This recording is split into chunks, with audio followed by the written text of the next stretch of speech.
Good morning, good afternoon, good evening, good day, wherever you may be. This is Podcast X. Thank you very much for clicking on the video or the link. I don't know how I'm uploading these anymore. My name is John William, and joining me today are my fantastic guest hosts. But additionally, there's someone new, but I'll let them introduce themselves first. Oh, this is where I come in. No, any of you can come in at this point. Any of you. It We doesn't need to matter start who. getting this right, No, it's okay. I usually edit out the gap. But yeah, introduce yourselves, guys. Come on. Hey guys, it's Tony Ann back at it. We're back at it again. And it's Alex. Hello, people, lads and lasses. Welcome. Hi, Hello, everyone. it's Stella. All right, Hey, who did guys. we? Oh, okay. Carry on, sorry. It's Coral. Pleasure Fantastic. to see you all. Loving it. Hear you all. You mean? Hear us all. Okay, this week has been full of shit and loads of tea. So I just thought that we'd come on air and we'd have a chill session and talk about the shit that's happened. Guys, what's on your mind? Megan. Yeah, Can- Megan. Honestly, Guys, did we all watch the interview? No. Yes. twice for me. I can watch it. I don't have a TV.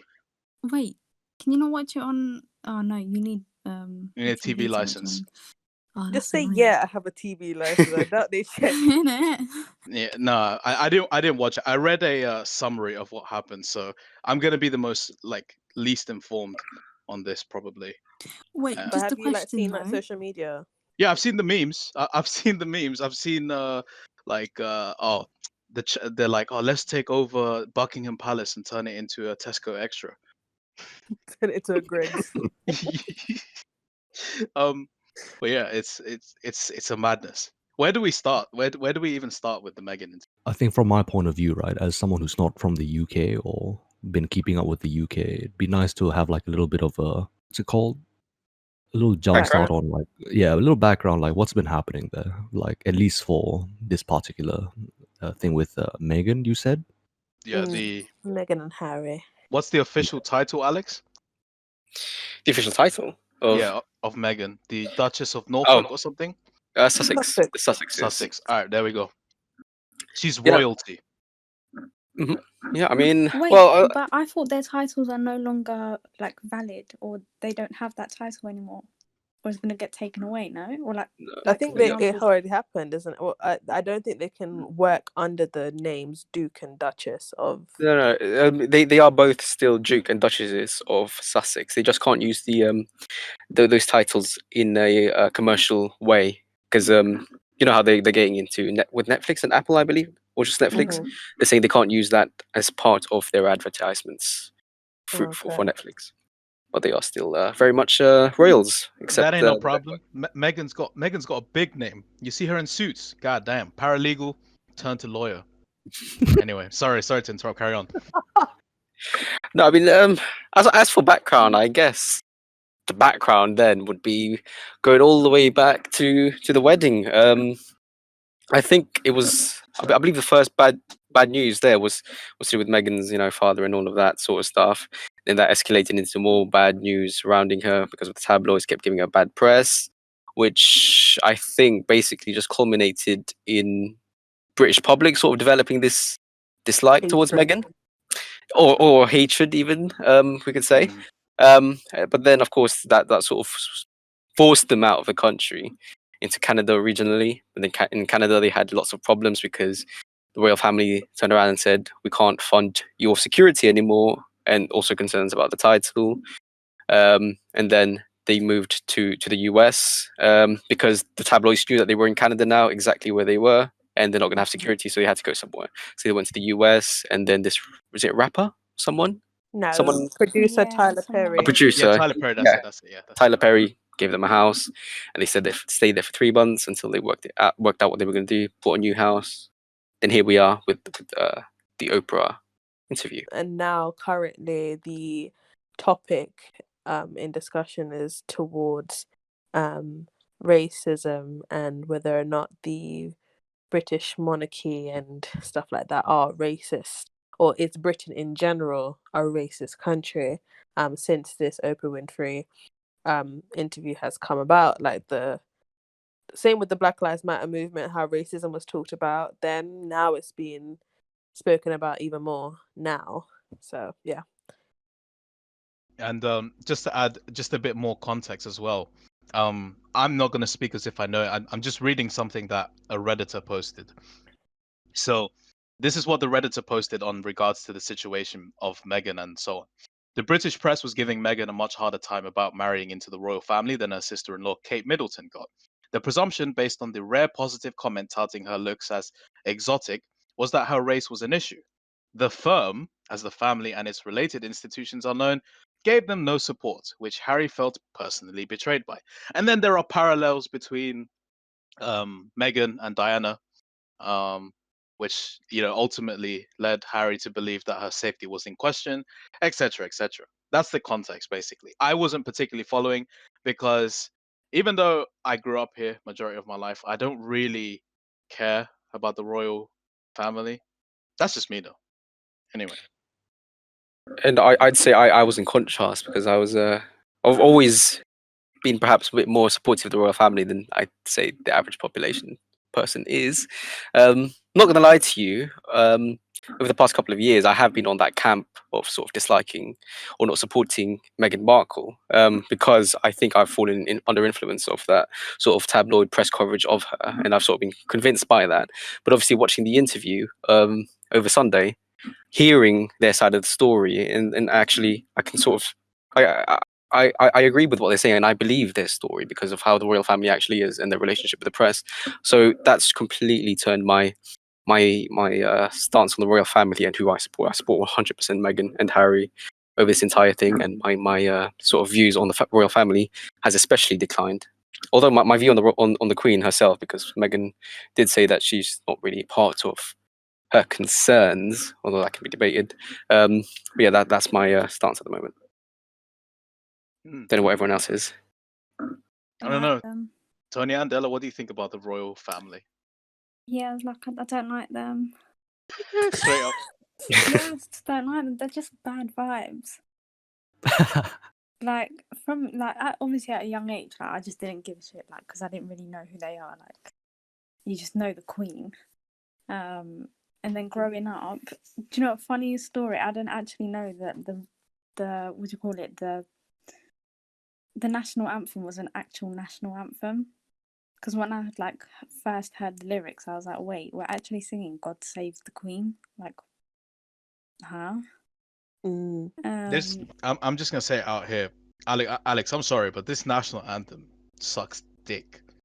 And I mean, there are better national anthems, and this might be controversial, but I like the old national anthem because it was more upbeat. What's that, But Rule Britannia? yeah, but I understand its connotations to slavery and so on. Fine, I get that. That's why it was gotten rid of. But it just sounds more like live. I don't know, but yeah, carry on. Oh, one more thing. Just reminded me of the royal family. The only thing I really cared about was the fact that the weddings are now a national holiday. Oh, well, they were bank holidays back then. We got the day off of school. That's the only time I rated the royal family. Other than that, I didn't give a shit. Do you guys want to know a bit of a fact about your anthem? Go for it. It's actually you could say that it was a universal monarchy anthem at the time of back in the 1800s or 1700s. So basically, you share the same melody as Liechtenstein and the Prussians. 100%. And honestly, I don't really see that being individualistic of, well, something to talk about. How do you say? To represent your own country, considering it's technically still shared. Do you get me? No, yeah, I get you. Yeah. I mean, with everything in Britain, like it's a colonial country. I mean, nothing that we have in this country belongs to us. Yo, Like, even fish and chips don't belong to the UK. I found that out the other day. I was so mad. because whenever I go abroad or whenever I meet people from away from this country, they say, "So what is give me some stereotypes of Britain." Harry Potter, That's the first thing that comes to mind. Fish and chips. And then the other day I was educated. They said fish and chips didn't even come from the UK, bro.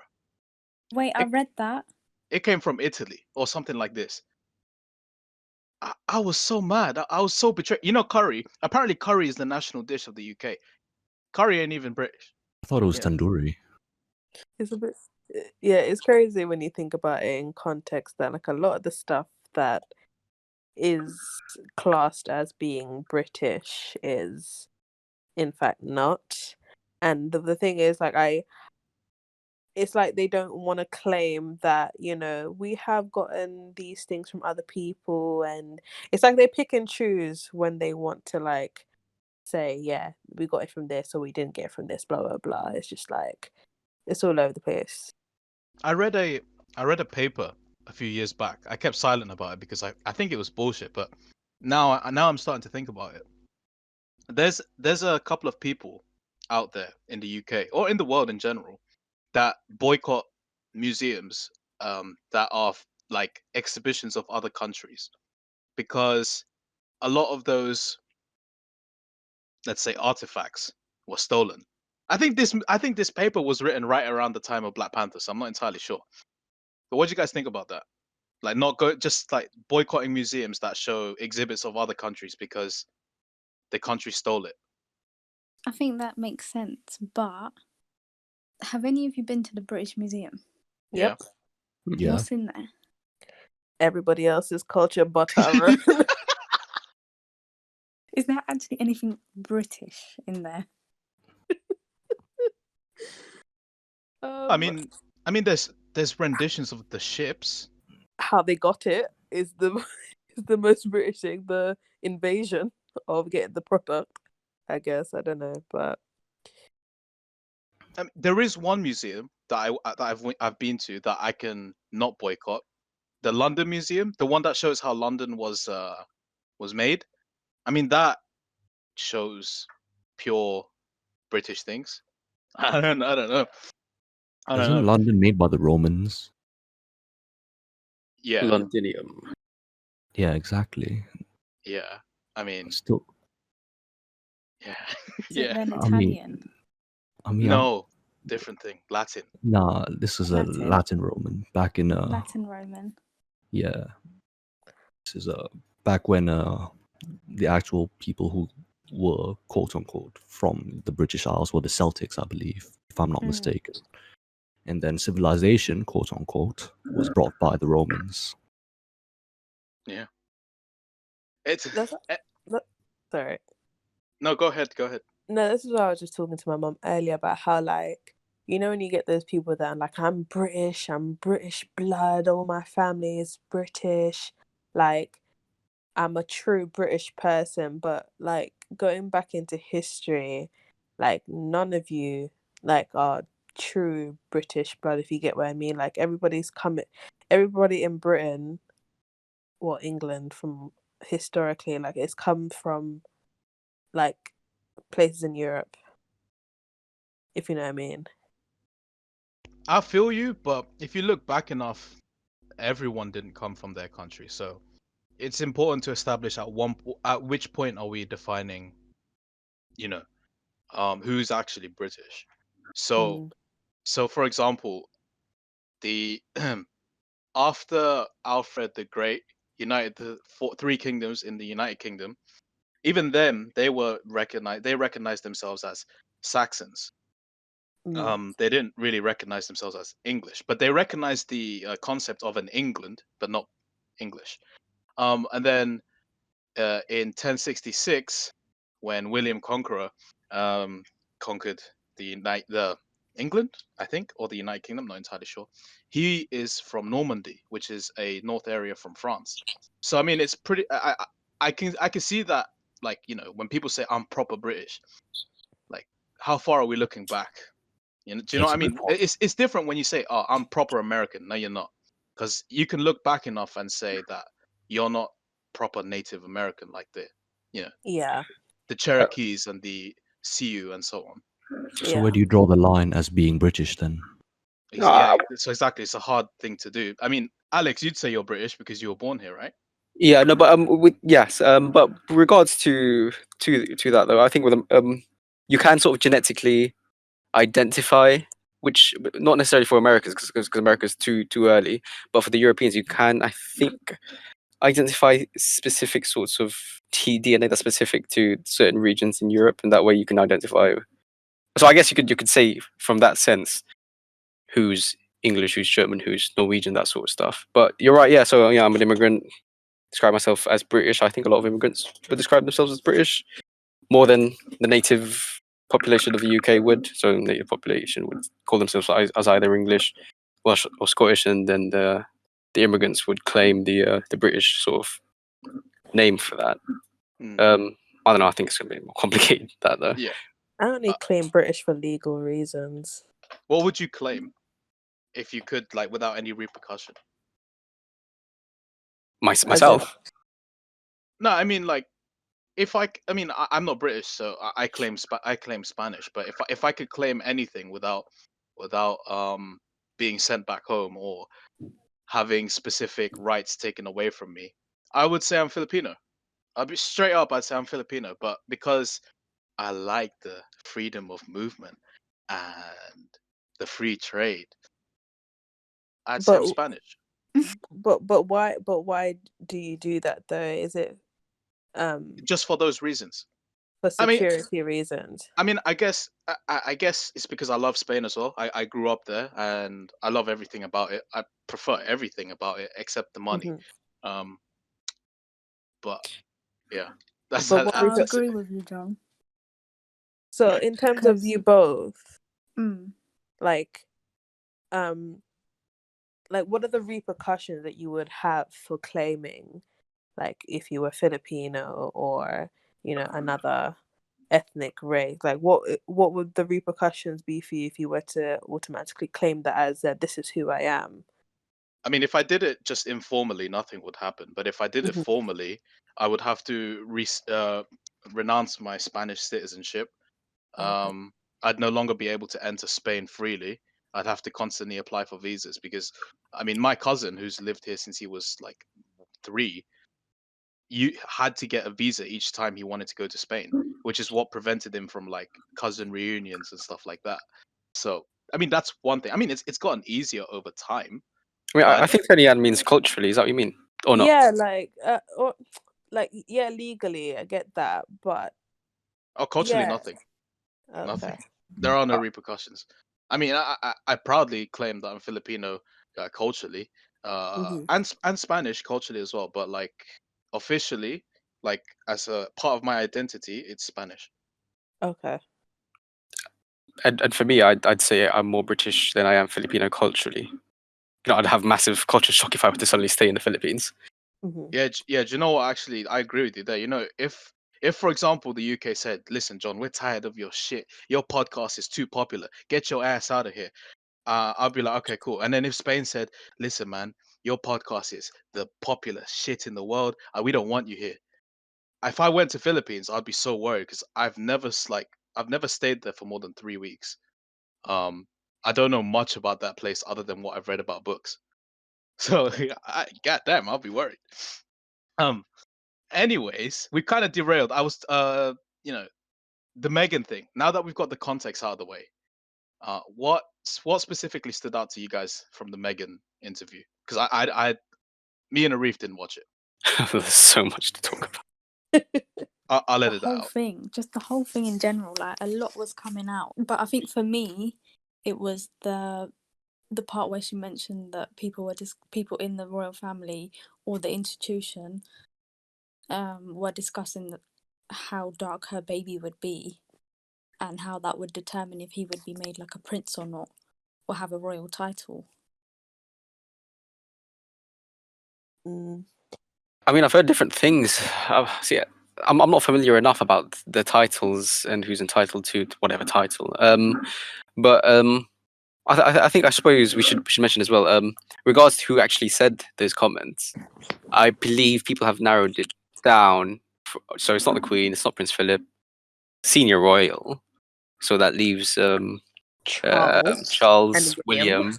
William, and I believe Camilla and Kate as well. I mean, I don't think it's going to be Kate or William because those two have a history of well, William certainly has a history of doing a lot of charity work and trying to modernize the family. I But wouldn't. this I Yeah, is would, yeah, but nothing. that can just be a But smoke screen, that's bro. just his no, work. Him I doing his disagree. charity work is Nah, just his bro. work. Jimmy Savile was recognized as a humanitarian, and look what he was doing. Jeffrey Epstein was recognized as something other than what he was. Come on, bro. People can hide behind mirrors all the time. Go ahead. No, I was gonna say no, I think the impact that Diana had on them. I don't think I think they are modern, Harry and William. Although I don't like how William has sort of treated Harry as well. That's I don't know. I think I would say it's more Charles. That's the Yeah, I problem. think it's Charles. I'm just gonna say it was Charles. Loki. I'm actually so disappointed in William. I'm so disappointed. I don't know him, but I'm so disappointed because siblings, yeah, when your parents die, Mm. your siblings are the only ones left. You gotta be tight. You gotta be tight with your siblings. At least if you're not tight, at least you gotta be friendly or in speaking terms. All right. If some guy were to like attack my sister, I would drop everything what I'm doing and I'd go there straight away. With this guy William, I understand he's got a reputation to keep up. He's the family image, yeah. But where, at least say, yo, that's my bro, man. Can you stop doing that shit, man? That's my bro. You treated Kate right. Why you not treating my bro right? But man, That's I'm why he doesn't disappointed. have no hair. I'm I've seen those memes. I'm so disappointed. Um, yeah. Yeah. I also heard about the light skin thing. That wow, just wow. Okay. It's just a like when I heard that, I was not surprised. Like, as a lot of people who are people of color and people of the black community, were just like, you know what? I'm not actually surprised that this has been said. Like, it happens so often behind closed doors and in front of you. Let's get this one thing straight. Like, Britain their racism is sugar coated racism. It's not as heavily in front of you as it is in the USA. Mhm. And some people would say, like, I would rather you be upfront with your racism than hide behind a smoke screen and pretend like you're not racist. There was a comedian who did a bit on that, like Mhm. exactly what you're saying, Tony. And like in America, racism is like so straight up. Yo, N word, come here. Yo, C word, come here. But in like the UK, he described it as fancy racism. I've never heard of that before. Yeah, it's just like it's it's like, okay, what for me, I think with this whole thing, when I heard that, I was like, you know what, yeah, I have heard people ask that question before, like in real life and in real life settings. So it didn't take me no 2 seconds, 2 minutes to really not believe her. Like, I understood her because I came from a place of like, yeah, like I've heard that before. But that kind of question is like the most dumbest of questions to ask. And you have people debating on whether or not, like, in what context was it said. That type of microaggression is kind of like, it doesn't matter what context it was said, it shouldn't have been asked in the first place. And for first of all, when it comes to why people asking that question, it's like, why does it matter, first of all? Second of all, you're not asking, oh, is the baby gonna look like Harry? Is the baby gonna look like Meghan? The first thing you're asking is the baby gonna be dark? So what if it's dark? First of all, it's a stupid question to ask because Megan is so light skinned, and when you people of color know that when you have two light skinned people, two very light skinned people, and a white person, the baby's gonna come out white. Like, but in terms of like the question of color, especially, like, I don't want to say I don't think, but I think with white people, I don't think they understand the concept of color and how it works within like the color community, within the people of color community. Like, for example, you can have two dark skinned parents and come out light skinned, for example, within an ethnic minority background, right? I don't think they really 100% get that can happen. So they And ask stupid questions like that. it's plain genetics as well. Yeah. Something that I'm not gonna jump on because I'm not entirely sure if this still applies, but in 2013, Queen Elizabeth decreed that all Duke and Duchess children of sorry, all the children of the Duke and Duchess of Cambridge will be princess and princesses. So I'm not entirely sure what has changed. So going from someone who hasn't heard the interview yet, only read stuff. I don't think it can be the Queen. If it is the Queen, then that's a bit mad, and that's blatant racism right there. Why are you asking that? Yeah.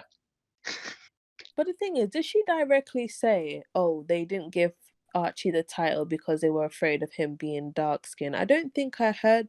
I don't remember whether or not I heard that or not, because what I heard was, okay, that she said that about the dark skin, but I don't think. I don't know whether you guys I, th- heard that. I heard it as I think there was a break in between those two, wasn't it? So I think it was said in isolation. I can't remember. Because I don't know whether those two things correlate, or whether she was saying he didn't get his title because he was the question of his skin color, or because No, I he just don't didn't think get it his was title. purely like based on that. I think she was saying something like, "Oh, they were concerned about Archie's skin color," but I don't know if that's got anything to do with him actually getting a title. I Yeah, because think that's I what think the it was news are separate. saying, though. That's what the social media news is kind of like. That's what Piers Morgan. That's what Mr. That's Piers Correct. another Morgan. thing. That's another thing I want to know. What happened? Because I've seen memes of him just walking off, but I haven't seen much.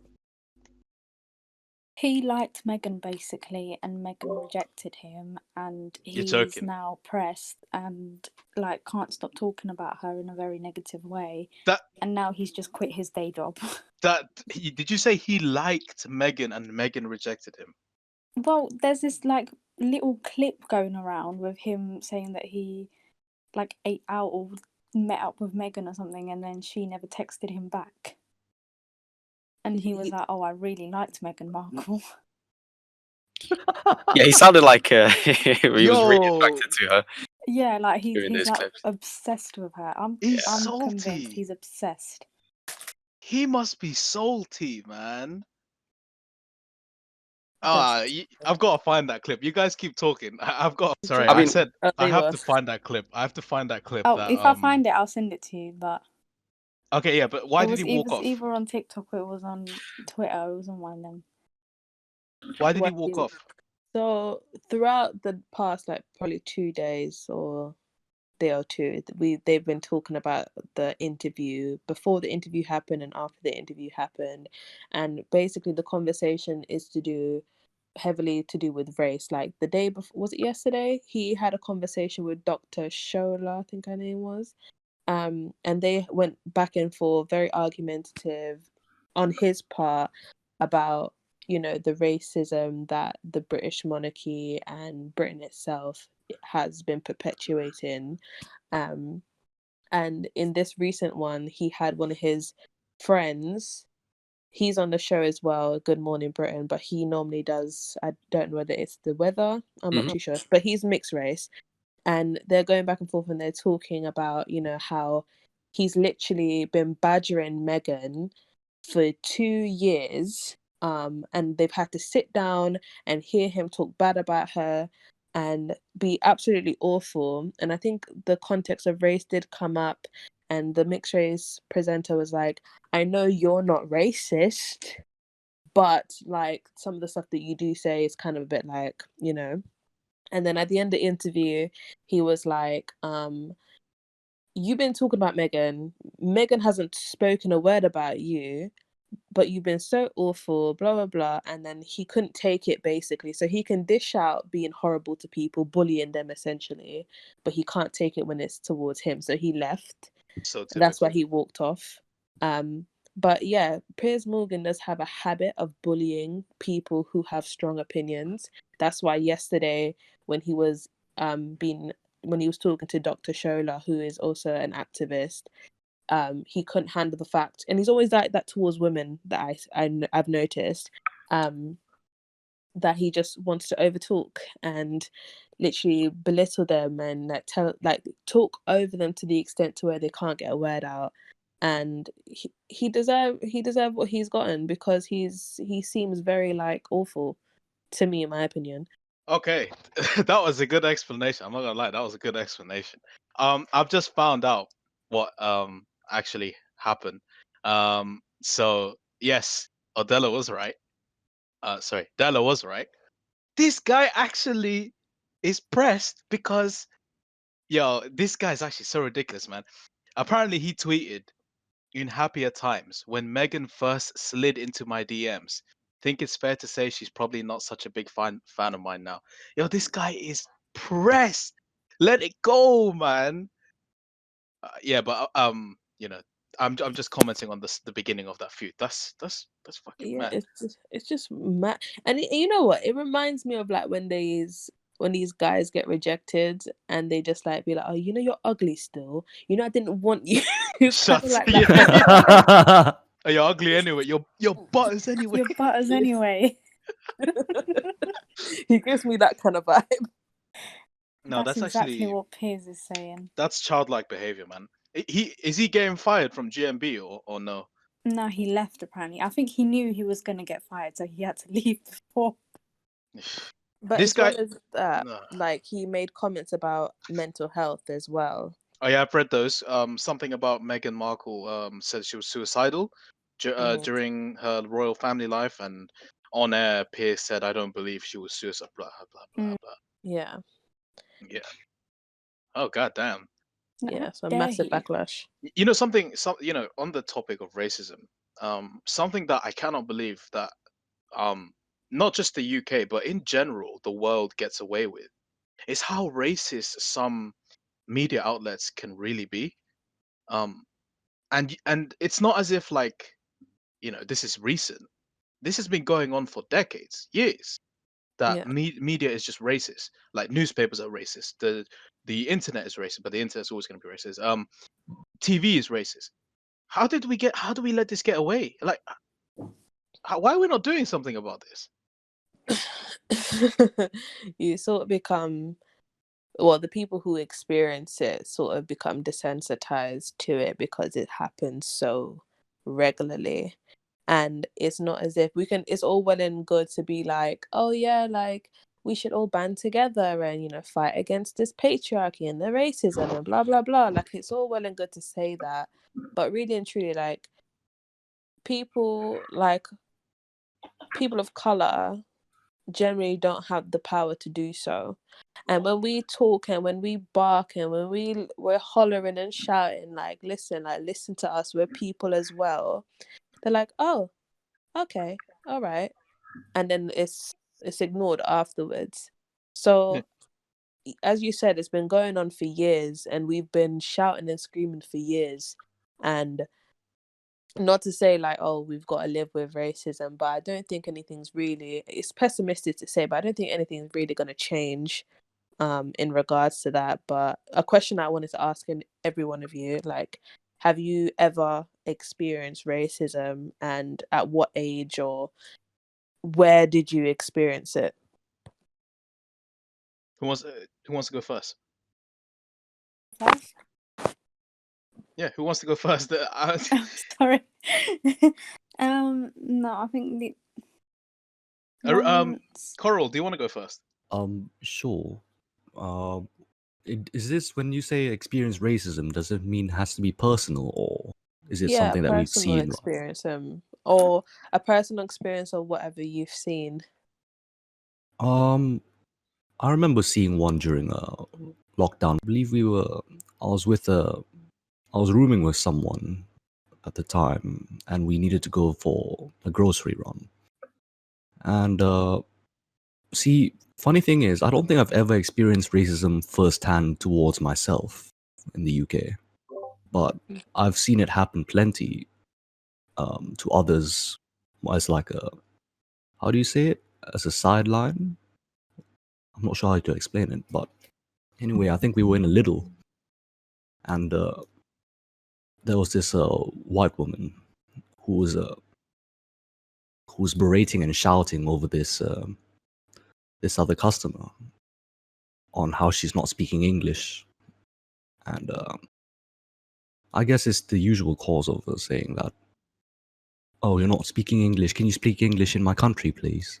And this woman was obviously Eastern European, and she just basically had no clue on what to do. She felt panicked. She felt alone, and think she had a child with her as well in a stroller, and she was just being targeted by this insane woman. Mm. And In Kingston. in Kingston, yeah, this was. God damn. Do you know where? I believe it's Vibe Student Accommodations. It's not far from there. Yep. I know Yeah, which one yeah. you're talking about. And basically, I was when I first saw that, I was just extremely shocked, to be honest. I wasn't sure what was running through my head. Like, do you help speak up for this woman, or do you just have to watch and stand by? Because suddenly I thought to myself, like, if I spoke up, what if I became the next target? And you see, as an international student on a visa, I almost felt scared that if I spoke up, what would happen if this came back to me as Mm, like I'm gonna be reported to like Home Office or something like that. yeah. Mm. Yeah. I actually, you know what, I feel you on that because it was something that was said a few years back. Um, they said to me, "You're a guest in our country," and I wasn't in England; I was somewhere else, and they said, "You're a guest in our country. Follow our rules. Um, if you don't want anything bad to happen to you." I mean, that's a standard thing, right? But when it gets to the point where you're worried about your like education or your work or stuff like that, I can totally sympathize as to why some people would rather stay out of trouble. Yeah. Della, Oh, when was? Oh wait, keep going. if I could just add one last detail, this particular event did happen personally, where a friend of mine and I were just walking past, well, I believe Prism, yeah, that's the club, Mm-hmm. and we were just walking home, and of course there'll be a few drunkards out there, and of course these two white guys came up and started striking a conversation with us and asking us where we're from, and we're obviously not from the UK, and I believe it sort of went to the fact that he asked us what we were doing, if we were studying and whatnot, and then he said to us that, see, and he directed himself and to another mate of his. See, we're both. This is what he said. Yeah, uh, said we're both conservatives and we're trying to vote. We're voting for people like you to be kept in our country. And I was like, what? And I'm like, and I'm not sure what to respond at all at that point. It's like, what do you even say to that? What are you talking about? We're both conservatives. If I was there, I'd be like, okay, what are you talking about? We're being Oh kept man. from our country. No, he was saying that, oh, you're the kind of people we want to vote to keep in our country. He was very proud of saying that. Not exactly sure what his pure intent was, but Yeah, I'm confused as well. I'm so like if I heard that, I'd be like, all right, good for you. But why would you say my kind of people? Like, is that a compliment? Is that Yeah, I'm so like... No, Tanya, and you know what? That's an example of that subtle racism right there. You know that racism that's just like, was that racist? I'm not entirely sure if that was racist.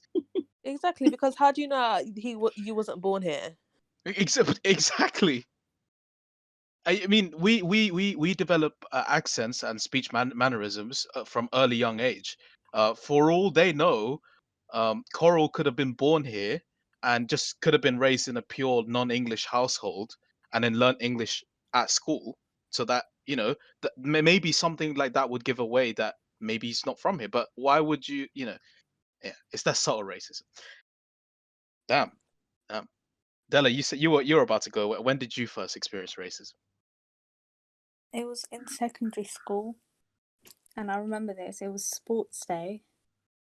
I can't remember what year up, but I think it was like year 9 or year 10.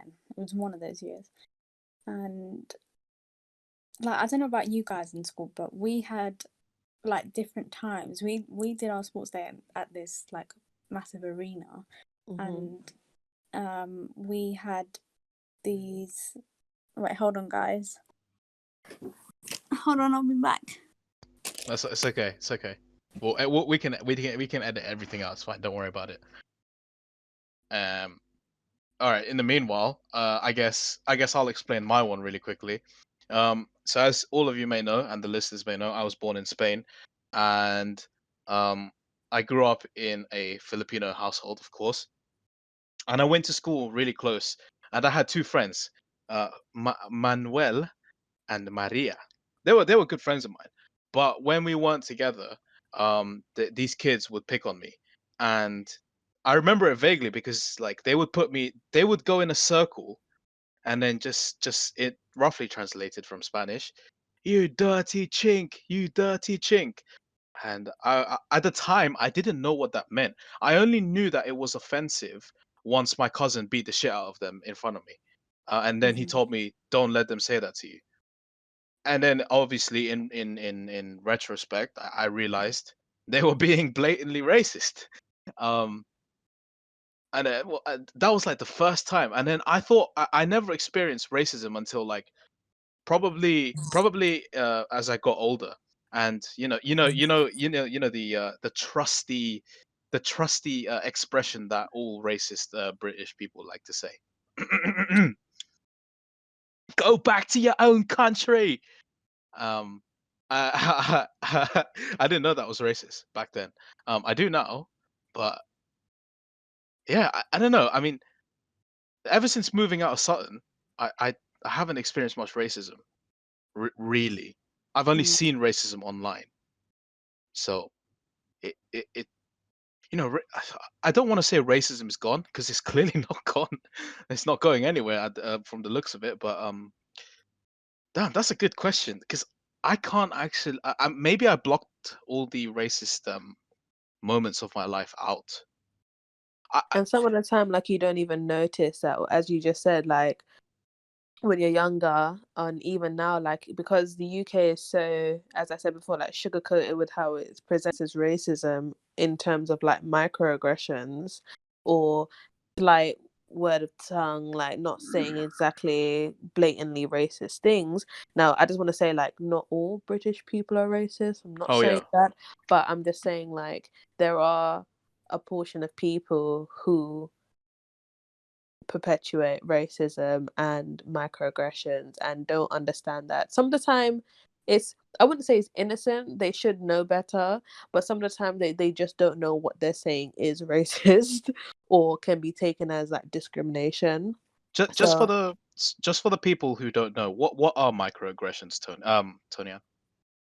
microaggressions are sort of like, you know, when like your stereotypical like, oh, black people eat fried chicken and watermelon and stuff like that, or you know, microaggressions are basically like unintentional discrimination against members of like a certain group, a marginalized group, basically.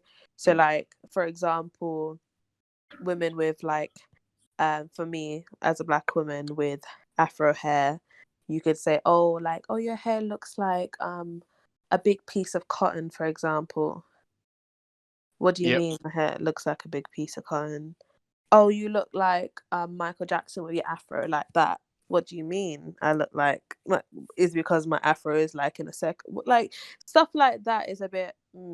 I only But recently learned what microaggressions are. Um, yeah, and like you said, it's like one of those things that you didn't even know was going on. yeah, Like the microaggression that I had was like, "Oh, where are you from?" And then I'd say Spain, and then be like, "No, where are you really from?" And then I was made aware that that's a microaggression. And then another one, which is I've always thought this one was blatantly racist when they go, "Where are you from?" And then I say, "Oh, if you want to know, from Philippines." And then they say, "Oh, you look Chinese. You guys all look the same." mm. Oh my lord. Oh my lord. Anyway, it's just it's a cool fact. Microaggressions. I never knew those existed until very very recently. Yeah. Alex, racism. When was the first time you experienced it? Now this will be interesting because for me, I think this will be interesting because you practically grew up here. So, I mean, we all did, but like you have a more intimate relationship with the United Kingdom. So this will be an interesting thing to hear. I am thinking. I think it would be along those lines, I guess, about what you've highlighted around being compared to the Chinese, that sort of stuff. About looking the same sort of stuff. It would be along those lines, but I guess you could say that that's sort of almost a cliche for Asians. That I don't really take that in anymore. If that makes sense. As You don't find a it offensive? just because it's turned into a sort of cliche sort of thing. It's a joke. I'm not saying I perceive it as a joke. I'm just saying it's turned into this joke where it's not taken seriously anymore. So if you know what I'm trying to say. Not But really. in your for your in your view, it's taken in a joke in a way, like as No, you I'm said, not like saying it's been a I think of it period. as a joke. No, I'm I know saying that. people bring that up a lot because it's done a lot, so it's turned into a cliche. So I feel like society it doesn't hold that It's level of serious. seriousness. Yeah. I'm Okay, not I get saying I that. don't find it offensive. I'm just saying um, that it's along those lines that I've sort of experienced. Mhm. That to So, an extent where I just like whatever really. do you Yeah. think that society itself has been desensitized as a result? 100%. For that specific one, I'm saying yeah, because like I said, it's turned into a joke. No. I think 100. I think 100%, and on a much larger scale. I don't know. If you guys are all on Twitter, I think you guys are all on Twitter or Instagram. Recently, there's been this whole massive wave of canceling Disney and Disney TV shows or Disney movies from the past. Now, I will go down and say I was never much of a fan in cancel culture because cancel culture is quite toxic at times.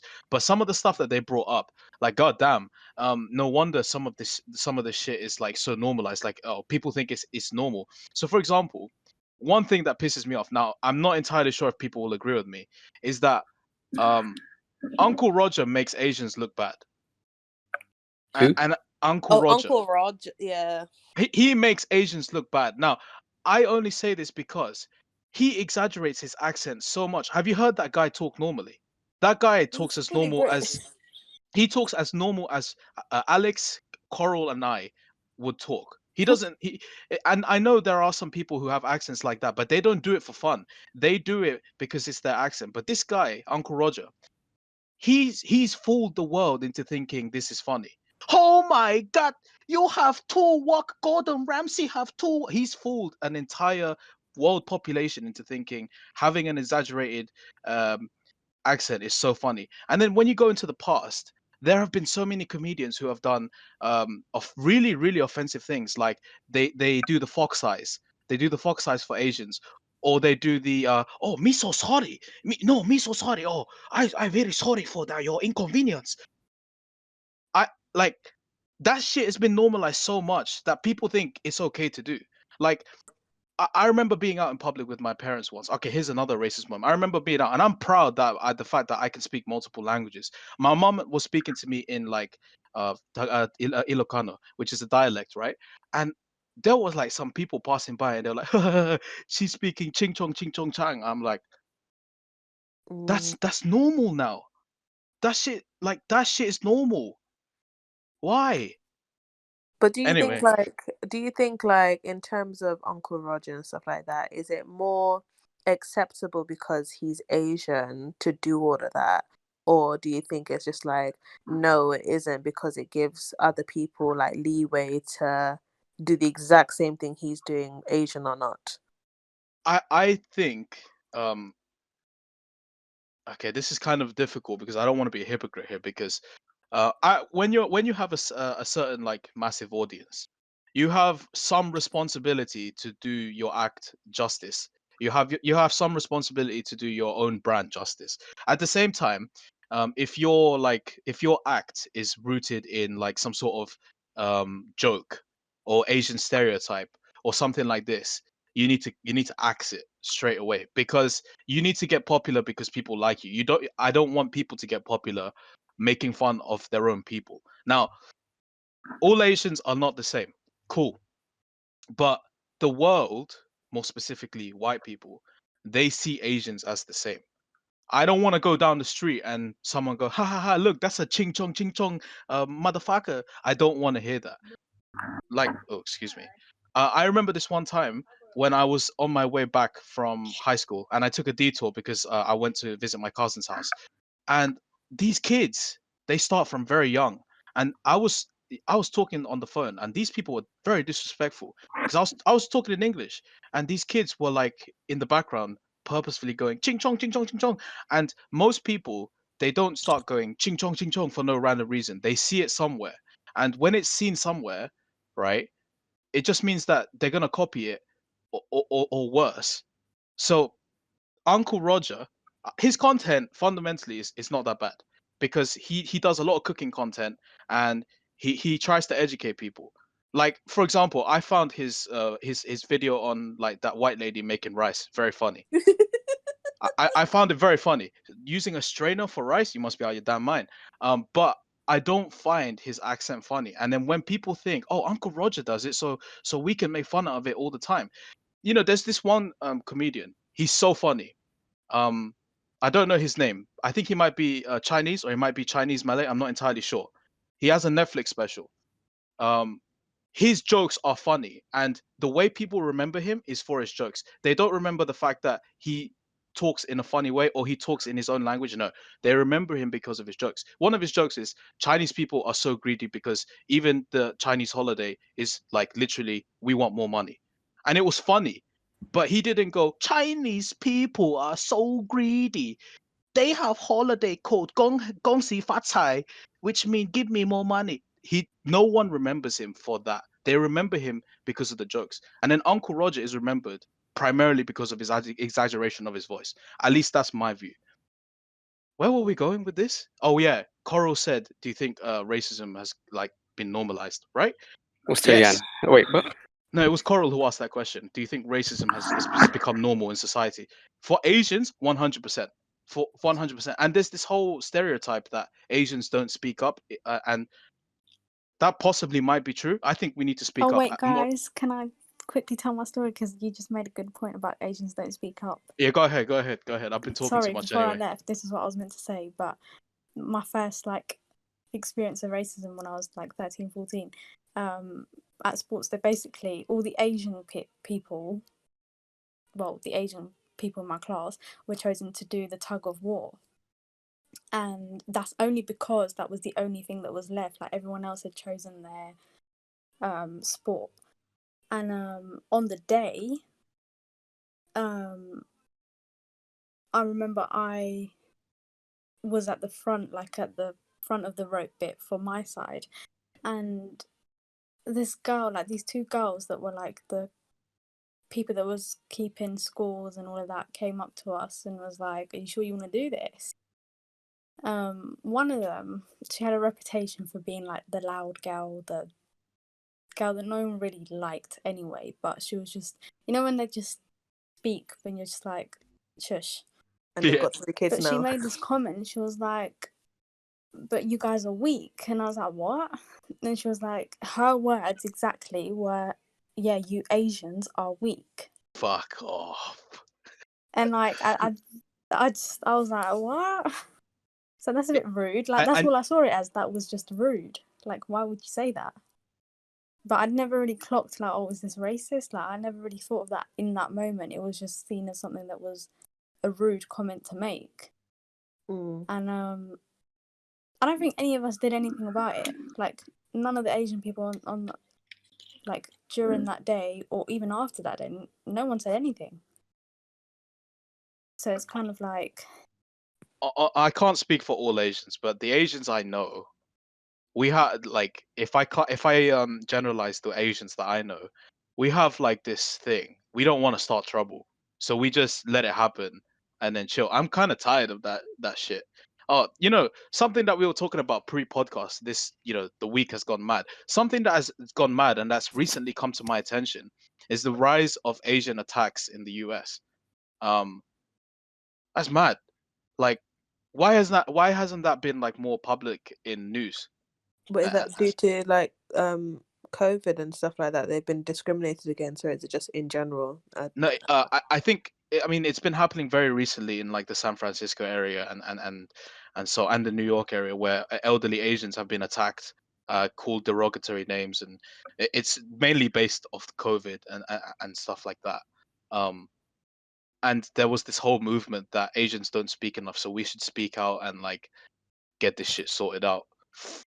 But yeah, it's been happening a lot recently, and just to go back, just to answer Coral's question, I personally believe, I mean, in the Asian theater, for sure, racism has become normal. In the African American or in just the general black theater, racism was normal and now it's not.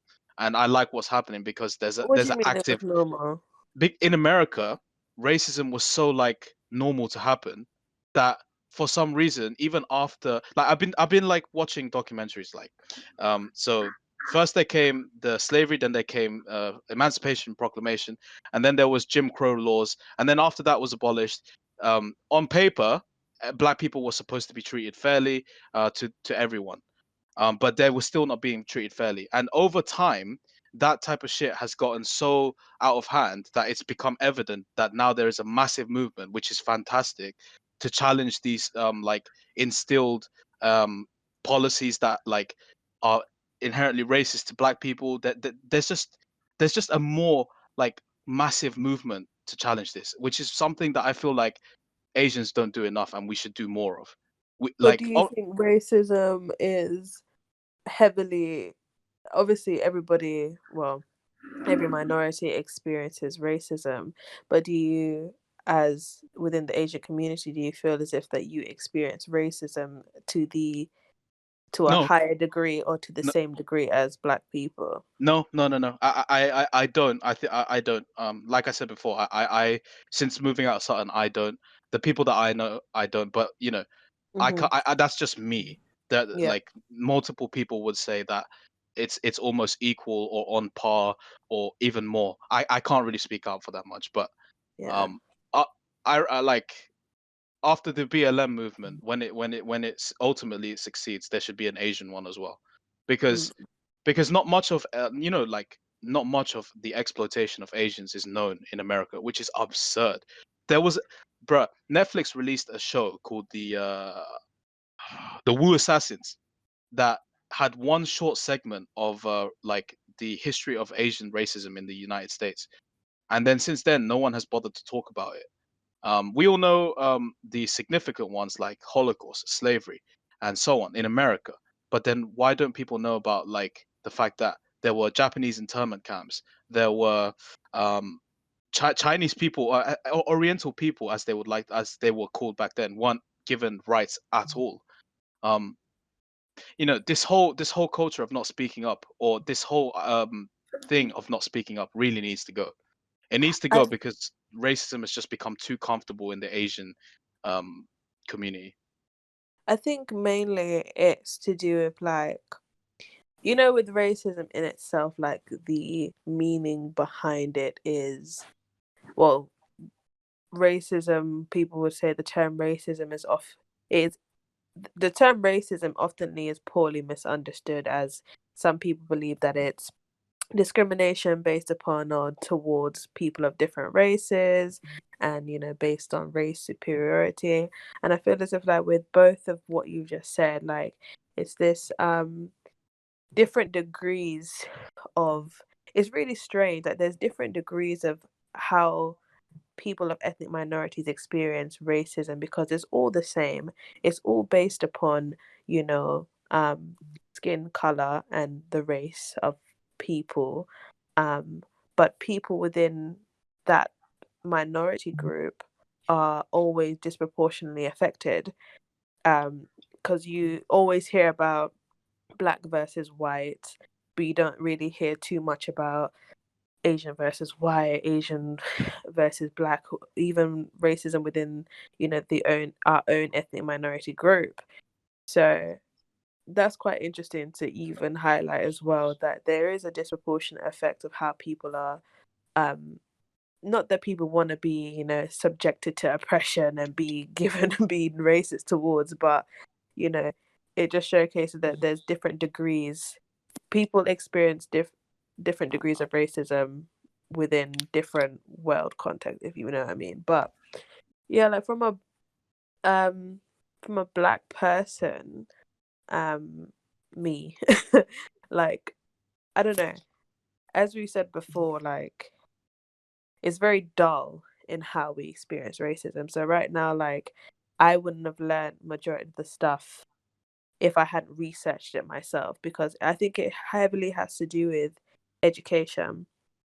I don't know whether, like, with you guys in school, you only had like a day where they dedicated it to, you know, the slavery and the civil rights and Nelson Mandela and all those people, but it's so weak in terms of like what it allows you to understand, because even now you speak about certain things such as white privilege, for example, and then you have white people being like, I don't understand white privilege. I'm not privileged because I grew up like in the council estates, da, da, da, da. But they don't understand that, okay, you grew up poor, yes, but your whiteness gives you added benefits that I don't have, And I remember specifically in school, and specifically to do with skin tone in general, I feel as if like there was these 3 black students, darker skinned, and they were always in trouble, and even when they didn't do anything, but they automatically were the people who did something. So there was this £10 note that got taken out of a teacher's bag, and the 3 black students that were in that class were automatically told it was them that did it. Come to find out, it was a white boy that took the £10 out the teacher's bag. No apology was made. Everybody in the school knew about it, but because they didn't want to make it a scene, they didn't mention it. So I feel like, as we said, racism in this country is very sugar coated. Would I rather it be up in my face? I don't know. But I rather people like really educate themselves on the effects that they have towards people and towards the minority background people. Yeah, that's how I view it. I just want to build on. Well, there's a lot to unpack from what you said. Oh, I spoke a lot. I'm so sorry. No. It's fantastic. Seriously, it's fantastic that you spoke a lot. Yeah, no, definitely. I was thinking about what you said.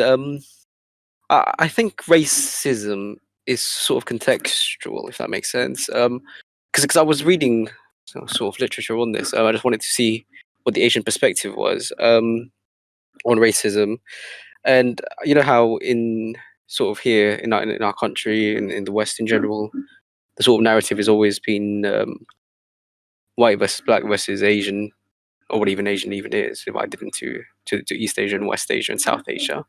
I was reading how in Asia, racism is, and even in Africa, racism is more ethnocentric. Like for example, you know how in Sudan, that was forgive me, listeners, if I'm very uneducated on the matter, but from how I understood it was, I believe North Sudan versus South Sudan, there are 2 different ethnicities against each other, and the same thing I believe for Rwanda. Somalia, Ethiopia, and Rwanda. I don't know much about Rwanda. Forgive me. Yeah. I reckon Rwanda would be the like not to like steal your highlight, but Yeah.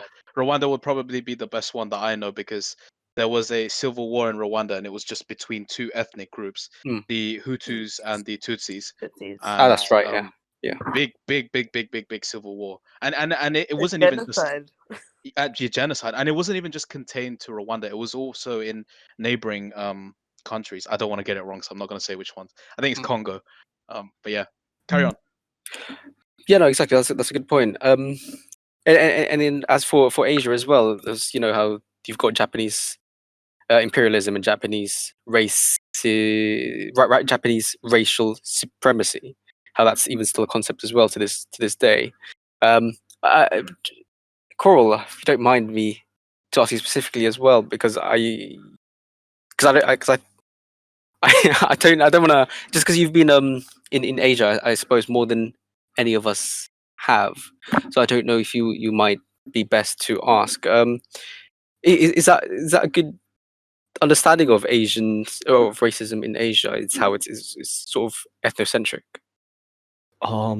Thing is, right, I believe that this would be like indifference towards each particular nation itself. Like being in Malaysia, right? I don't think that even Malaysians realize that how deeply rooted that racism truly is, either based on. I would actually say that, if you don't mind me going off on a bit of a tangent, that Mhm. to help support this is that,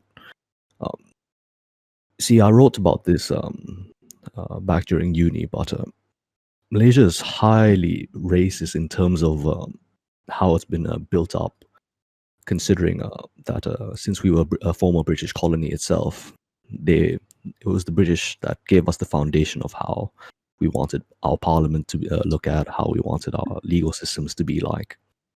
And one way of how they wanted to support the races in Malaysia itself was the fact that they needed to know, well, who was in Malaysia, and it was predominantly 60% of the Malay race itself, the 30% being the Chinese, then 5 to 10% being the Indians, and then the rest of them would be the natives who are.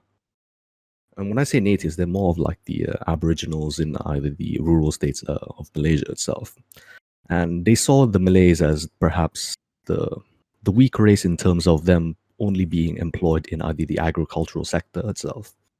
And they thought that, okay, in order for Malaysia to be boosted up into a better economic nation itself, we need to give more benefits towards the Malays. And that's where I saw as the first flaw in what we can say as what was the word, social economic privilege, where we start giving the Malays more. We start setting what's the word, quotas, in terms of how many Malays do we need to be in universities, which meant that any other race, if you're not Malay, you can't get into universities because we need these universities to be filled with Malays.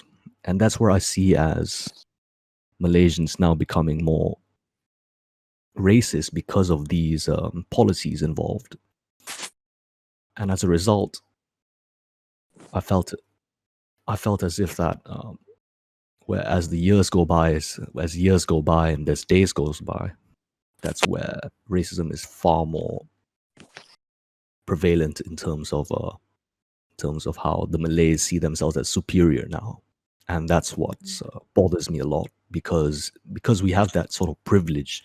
It's called the Bumiputra special rights, and where we have reserved lands only for the Malays, and no other race can purchase these lands. I feel as if it resonates quite hard in terms of how, as you guys have previously talked about, like the white versus blacks, where I start to see as the Malay race almost mirroring the whites itself, and they are disregarding every other race. They don't care about any other race because we started off with this privilege, and now it's unfortunately deeply ingrained in our economic system as well. Towards now, it's now far-reaching out of how we see each other socially, and of course, this is far more. You see this far more towards the rural areas of Malaysia itself. Yeah, exactly. That's what I mean. There's this. I feel like literature on race between Europe or the West versus Asia and Africa is very different.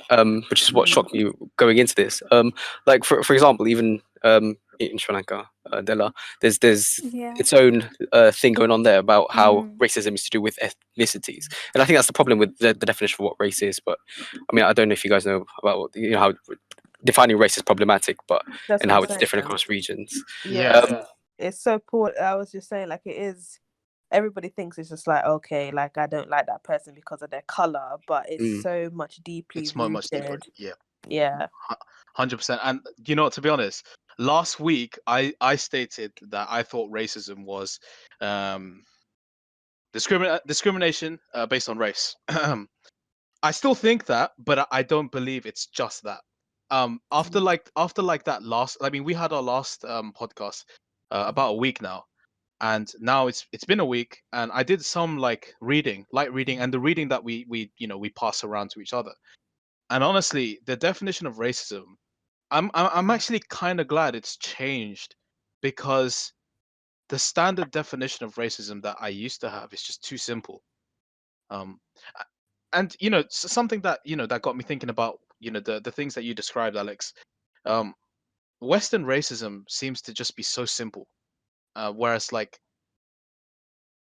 like you said, Asian, African racism is just so much more complex, which is probably Yeah. why the definition of racism really needs to get updated, not maybe frequently, but like updated so that it's more relevant. No, I agree with you. Actually, my definition of racism has also changed. Reading on the literature, how it is important to how racism came from imperialism and oppression of a specific person because of whatever that nation or that people's defined as being the differences between two different peoples, and that's of course different throughout the entire world. In Europe, it's been about white versus black. In Asia, it's been about Japanese versus Chinese versus Korean, and then in Malaysia, you've got the China, as you've outlined, Coral. In other parts as well, it's been different. I what you call? I don't, John, I don't know because I'm Tagalog, which of course is its own ethnicity. We're only 30%, and 30% of the Philippines, and we dominate the entire culture. I don't know how you feel as Ilocano about. I don't know if you have experienced enough of I, any I of mean, racism in the Philippines. I mean, see, this the thing, like what we were talking about earlier with microaggressions. Um, let me put this to you guys. Would you say, because Alex is Tagalog and I'm Ilocano, which is like basically like sort of similar to maybe Della's Tamil versus what's another race in Sri Lanka? Sinhalese. Sinhalese. Yeah, for example, it's like that. Okay, would you say this is racist? I speak Tagalog and they laugh at me because I have an Ilocano accent. Like they make fun out of me because I That's I, I But have you it. two, interesting, well, you two actually. Yeah, are that made speaking me the think same for a bit. language. We speak the same language, but not really, because Tagalog is, even though the Philippines doesn't have an official language. Wait, sorry, excuse me. I think it does. But like Alex said, Tagalog is the like 30% of what the Philippines is, but yet they rule the majority of the Philippines. When I say rule, I mean they dominate in most areas. Ilocano is probably the second largest out there, other than the natives. Then like because most Ilocano people come from like the countrysides or like the less developed areas, but that's probably incorrect now. Where we don't speak Tagalog under normal circumstances, we speak Ilocano. So when we do speak their language, even though it's our language as well, they make fun out of us. Would you say that that's racist? I'm thinking because it's like the Welsh speaking English. Oh no, not entirely the same. But we don't consider. Wait, do we consider that racist actually? Because the That's what I'm thinking Irish. as I well. think Because yeah, within your own like ethnic group, you can be racist towards each other. Yeah. Like that's why we have like colorism as well. Like I know this it's different, but it's colorism is a form of internalized racism to where we don't like people who are darker than us. Yeah, Um, I've read you loads of know, literature on that. yeah. Something about like, well, like for example, black men don't like black women; they like light-skinned women. That would be racist, right? Internal Oh god, racist. my whole dissertation just chats about chats about that. Yeah, it's very yeah. So like in terms of the colorism aspect, it's as I said, it is a form of internalized racism stemming back from slavery and the separation of darker skinned slaves and lighter skinned slaves and the preferential treatment of lighter skinned people. So, you know, in a way that sort of taught us back then, okay, light-skinned people are treated better, I must hate them. So, it led to this battle between dark skin and light skin. So in regards to the racism within our own communities, I think that is possible. I don't know whether that's possible between Welsh and English. I don't think so. But yeah, like within our own cultures, I guess that's possible. Okay. I mean, mhm. I think it could be seen as racism because, like, for example, with the whole Sri Lankan aspect, like, I don't know how many of you know about the history, but there's two ethnic groups. Well, one majority being the Sinhalese and one minority, the Tamils. I'm neither. I'm like a really, really, really, really small minority. But anyway, and there's always been like ethnic, what do you call it? I don't want to say that it was an ethnic war, but what's the word you use when Struggles. ethnic struggles? Sorry about that, guys. Ethnic struggles and like this is politically, like in like just socially, and I think like when I look at that situation in my own country, like I see it as racist because they're two different ethnicities, two different languages, two different cultures essentially. Yeah. All right. Yeah. So I think from my perspective, I'd probably say it is racism, even though with you two, like you say, it's the same language. No, Yeah, it's the same language, but but one of you them doesn't speak it like on a daily basis. right. It's confusing. Don't worry about it. It's just to point out that racism is not as simple as we once thought it was, and it's not as simple as our predecessors once thought it was. Wait, can I ask a question? Yeah, go ahead. Is it different dialects? Is that what you mean? No. It's two different peoples. It's two different languages and two different peoples. Like they both have. So two different ethnicities, two different. Yeah. The ethnicities have the language namesakes as well. So. Oh, okay, See, okay.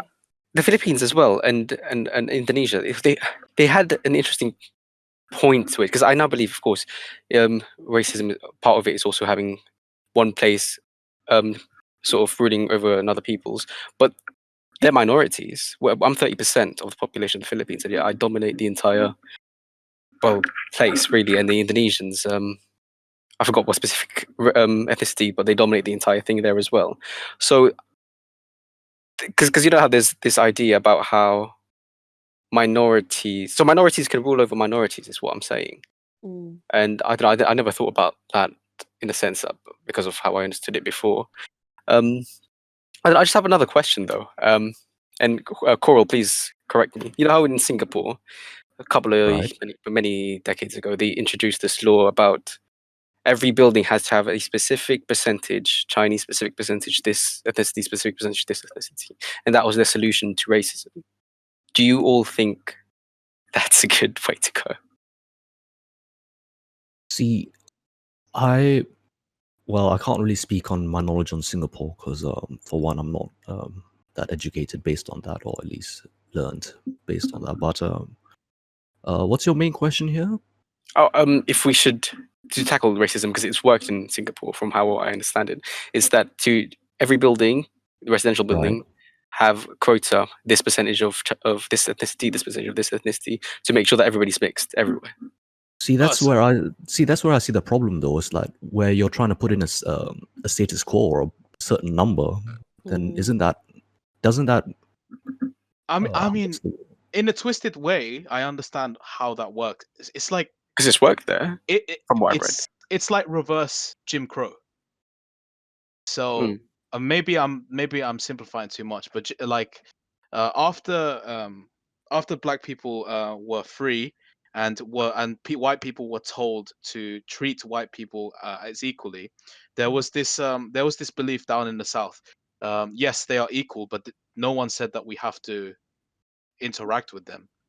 So then there was like places that were like white only restaurants, white only cafes. So in the reverse, like having like maybe this building must have 5 Chinese, 5 Filipinos, 5 Asians, or is that sort of what you're trying to say?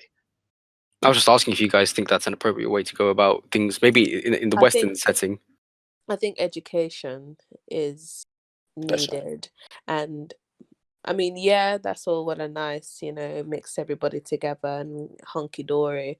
But I think people need to be a bit more educated. As we as a collective go out and educate ourselves on what race is, what is ethnicity, what is heritage and culture. Like we as our people like go out of our way to understand each other and gain a education of how our cultures work and other people's culture. It's not hard to go onto Google. It's not hard to open a book. If you can teach me Henry VIII, 100,000 Henry VIII? Yeah. Yeah, Henry VIII 100 times throughout my 22 years of life. World War One, World War Two, all of that stuff, right? If you can pick up a book and teach that for years upon years, you can open a book and learn about different people's cultures and understand what racism is, understand other people's cultures. You can do that. But the thing is, it's a sense that they don't want to do that because I don't think, as you said, like racism within a country is different to how it is in Western view. Because when I speak and I've interviewed people in regards to how they view themselves, like in terms of their blackness, um, a lot of them say that they never realized their color was an issue until they moved to England. You know, when you grow up around black people and when you've grown up in, like, just for example, Jamaica or Uganda, Kenya, whatever, and you're surrounded by people who look like you're less aware. I would think you're less aware of what your color is. But when they've moved to um, Western countries, they've started to realize, oh, maybe my skin is an issue. And that's when the whole issue of racism and discrimination comes about. And then you start to realize, oh, wait a minute, I'm different from everybody else. So, yeah, I think education is heavily necessary, but it takes people to do the work because, as we said about Megan and the whole situation, I think you have a group of people who want to dictate what is racism, what is racist, what is discrimination. And I don't think that group of people has the leg to stand on to tell people of color what is and what isn't racist, because they themselves have never experienced oppression, discrimination, and all of that stuff. So yeah, that's my stance on it. Could So you I would interject on something, go Bartley? ahead. Go ahead. Yeah. You see, right? In terms of is racism ingrained based off the need to feel superior to someone based on obvious differences? In this case, like actual color, or is it based off fear? In the sense that when color isn't for example, right? When color isn't the obvious target, is it then based off of fear for someone being better than you that you need to feel superior towards them in some sort of way? Is that where racism really comes in?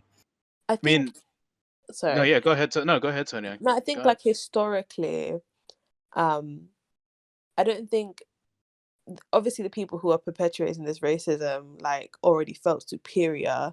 So, and then when they go to these countries, they discovered these countries, like they already felt like they were better then. So they had to fear, I don't know, because they looked at when it comes to, well, what I'm educated on is more about slavery, isn't it?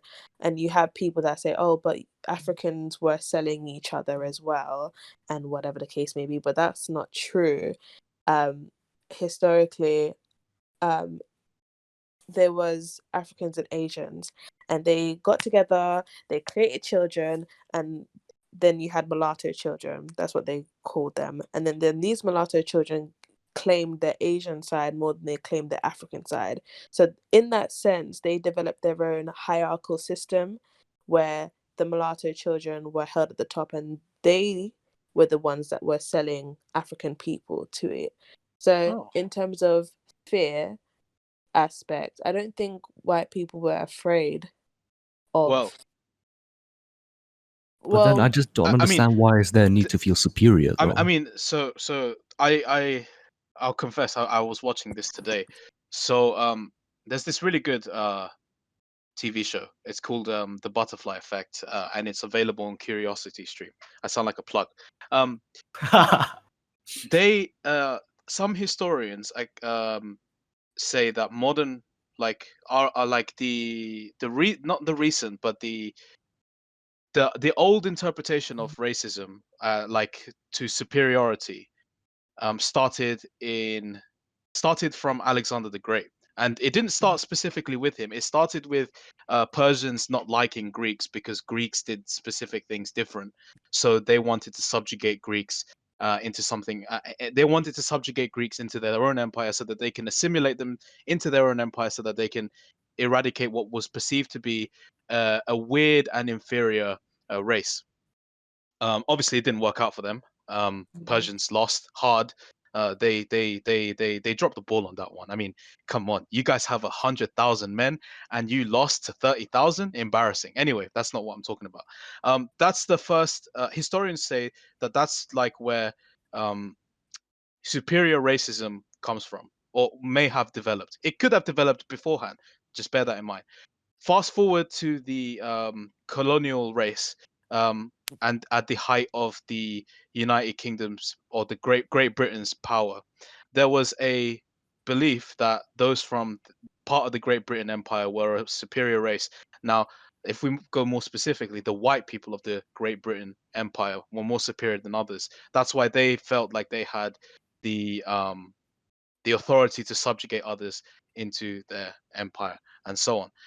But the thing is, with racism, yes, it can be rooted in fear and it can also be rooted in superiority. But I just feel like I said before, it's no longer as simple as that anymore. Which is I it's so difficult to define. Go ahead, Alex. was gonna say I do want to challenge that idea. Because you can be racist through inferiority. And I was reading this when I was reading Jewish literature on racism, and someone said how racism against the Jewish people was driven by their perceived superiority. So, because you know how Jewish people are often perceived as or stereotyped as the ones being in control of the money, the banks, all that sort of stuff, Yep. and that's how Mm. that's driven the racism because because Jewish people are perceived to be superior to everyone else. So that's what's driven it against them. So I think racism but who can were the be ones that being anything. racist to them though? Who were Hitler the main and people being and this racist group. towards? But it was across the entire. But yeah, the entire Like, world thought that.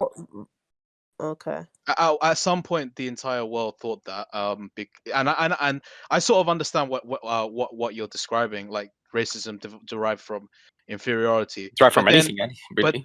but then ultimately, the inferiority is so that they can become better. So maybe it is some superiority. But yeah, no, it's like I said, like we said earlier, it's just racism isn't as simple as we once thought it was. And part of the reason why I think racism isn't taught in schools, or it isn't taught well in schools, is because no one can agree on one proper definition of racism. And Hey guys, I have also, a sorry. question. Go ahead. This I don't know if this kind of leads in with what we've just like discussed, but is it possible to be racist towards a white person? No. It's a good one. I'd say yes. I'd No. say yes. All right. I say I'm not no. sure actually. Reverse racism does not exist. Racial prejudice exists, but reverse racism doesn't. I'm sorry. Okay.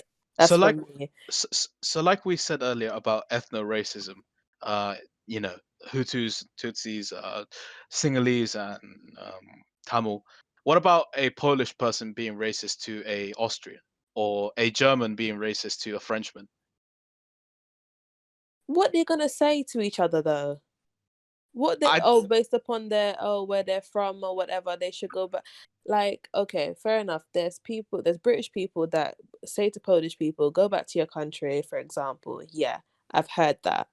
However, in terms of people of minority backgrounds being racist towards white people, reverse racism does not exist to me. It doesn't happen. I can be prejudiced, I can be discriminatory against a white person, but I cannot be racist, because for me and as we've discussed, racism is so deep. The context and the explanation of what it is goes down between so many layers. But if we're talking about it from a racial perspective and color perspective, white people have been at the top of the totem pole in terms of racial superiority.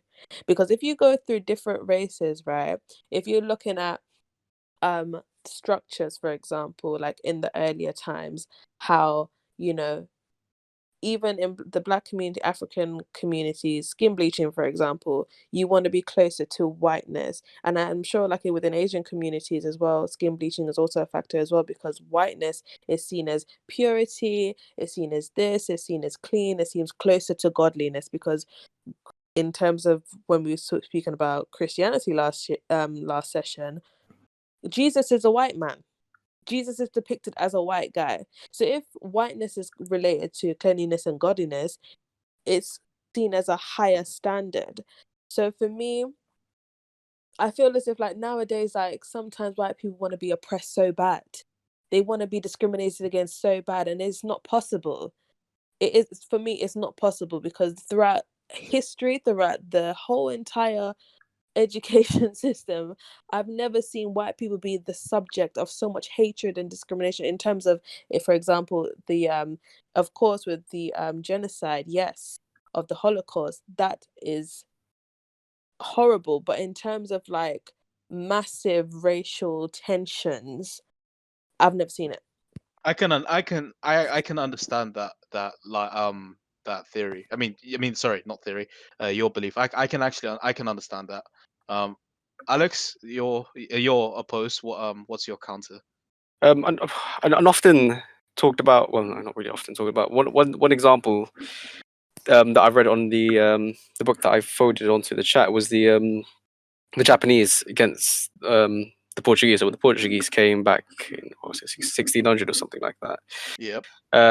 They were perceived, because this goes again. This goes again on the idea of Japanese supremacy, and how they perceived basically the Portuguese to be inferior, and how their offspring as well were inferior. So how I read it is the Japanese really heavily didn't like the Portuguese. They wanted them out, and their entire offsprings and whoever they married as well, because of this idea of supremacy. But just going on the definitions, though, I still think you can be racist towards white people, because often the definition is on the macro level, but I still think it's important to look at it on the micro level as well, because because if I attack a white person because of the fact that they're white, that for to me is still racism, because it's motivated by that person's race. Whether or not I get anything out of it in terms of power, to me is irrelevant in that situation. So that's how I perceive or interpret racism. From Tony Ann's explanation of the power structure, and that's if I'm wrong, just let me know, Tony. And basically, the power structure doesn't allow white people to be. Wait, that's not how it's said. The power structure doesn't allow for people to be racist to white people. I can understand that on a macro level, because on a macro level they'll just never understand what it's like to be racially Yeah, I accept that. I discriminated. agree with that as well. On a micro level, you can be racist to a white person. If I go up to a white person and call them the equivalent of the N-word, I don't think there is one, but if there was, that would That's what I'm be. saying. There's nothing that there really isn't. There's But so if many the words if against us, you know, there's so many words that can be targeted that are derogatory towards ethnic minorities, that are very hurtful. They'll come from a very hurtful background. Okay, if I call a white person the C word, for example, okay, that stems back to, you cracking the whip against me as a black person. what But about the H word? H word. I'm trying I'm to. See, gonna I I'm gonna don't. edit it. I'm gonna edit it anyway. What if you called a white person a honky? I've never heard Yeah, of but that. the thing is, people don't hear of those words. That's the Not in thing. yeah, Like, yeah, yeah. That's true.